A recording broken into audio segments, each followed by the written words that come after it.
రాజకీయ వ్యూహకర్తగా గుర్తింపు పొంది జనస్వరాజ్ పార్టీ అధినేతగా ప్రత్యక్ష రాజకీయాల్లోకి అడుగుపెట్టిన ప్రశాంత్ కిషోర్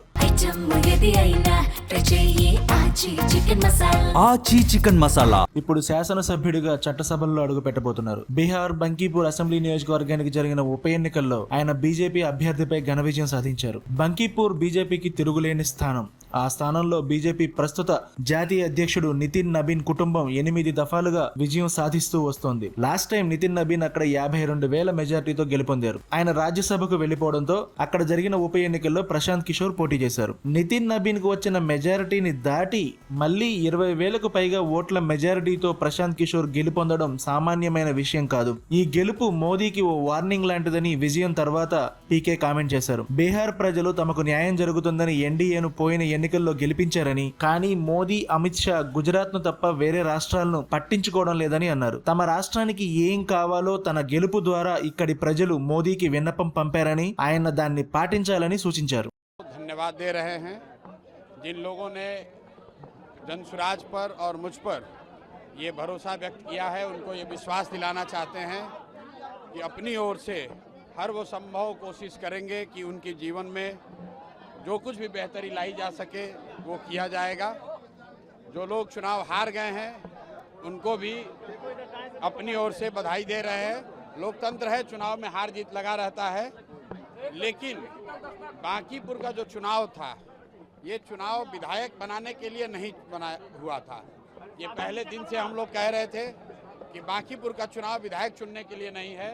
ये बिहार में भाजपा एनडीए की जो सरकार है उसका जो नेतृत्व है उस पर निर्णय लेने के लिए ये चुनाव हो रहा है. और बांकीपुर की जनता ने बड़ा स्पष्ट ये अपनी ओर से और बिहार के लोगों की ओर से ये मत दिया है कि भाजपा के केंद्रीय नेतृत्व को ये सोचना चाहिए, विचार करना चाहिए और बिहार के हित में, बिहार के बच्चों के हित में, बिहार में एक अच्छे व्यक्ति को, चरित्रवान और काबिल व्यक्ति को बिहार की कमान सौंपनी चाहिए. बिहार में हर हालत में शिक्षा हो, रोजगार हो, पलायन रुके, यही संदेश मैं इस जीत में देखता हूँ. बिहार के लोग मोदी जी से, अमित शाह जी से, भाजपा के नेतृत्व से ये अपेक्षा कर रखते हैं कि आपको, एनडीए को, भाजपा को जो इतनी बड़ी जीत नवंबर में दी गई है, उसके बाद आपकी ये जिम्मेवारी है कि बिहार में ध्वस्त हुई शिक्षा व्यवस्था को सुधारा जाए, बिहार के बच्चों के लिए रोजगार हो और हम लोग के बच्चों को 10-15 हज़ार रुपए के रोजी रोजगार के लिए बाहर ना जाना पड़े. मोदी जी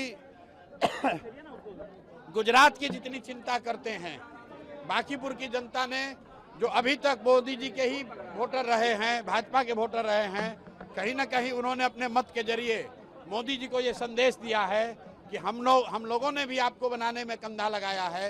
अगर गुजरात से 25 एमपी जीत कर गए हैं तो बिहार से भी 30 से ज़्यादा एमपी एनडीए के जीत कर गए हैं.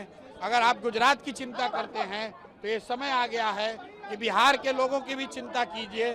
सिर्फ बिहार में 4 किलो अनाज और जाति के नाम पर वोट न मांगा जाए. बिहार के लोगों के लिए भी पढ़ाई रोजगार की बात हो, बिहार के बच्चों के लिए भी पलायन को रोकने की बात हो. बांकीपुर के ये का जो आज परिणाम आया है वो बिल्कुल स्पष्ट है. बिहार की जनता अपने बच्चों के लिए, बिहार के लिए विकास चाहती है और यही वजह है कि भाजपा आज से कुछ ही महीने पहले जिस सीट को करीब 60,000 मतों से, 58,000 मतों से वो जीते थे, और जीतने वाले व्यक्ति को मोदी जी ने, भाजपा के नेतृत्व ने बिहार देश का अपने पार्टी का अध्यक्ष बनाया है, जो बिहार के लिए गौरव की बात है. बावजूद इसके उसी विधानसभा के क्षेत्र के लोगों ने अगर भाजपा को इतनी करारी हार दी है, इसका मतलब बिल्कुल साफ है कि जो नेतृत्व यहाँ पर भाजपा ने थोपा है सम्राट चौधरी का, वो बिहार के लोगों को स्वीकार्य नहीं है. हम लोग चाहते हैं कि बिहार में भी प्रोग्रेसिव थिंकिंग वाला, कोई बेहतर चरित्र वाला आदमी, कोई बेहतर काबिल आदमी बिहार का मुख्यमंत्री बने. कुशवाहा बनाना है तो कुशवाहा ही बनाइए, लेकिन किसी अच्छे आदमी को बनाइए जो बिहार में रोजगार ला सके, जो बिहार में बच्चों की पढ़ाई की व्यवस्था कर सके, जो बिहार में पलायन रोक सके. आची चिकन मसाला.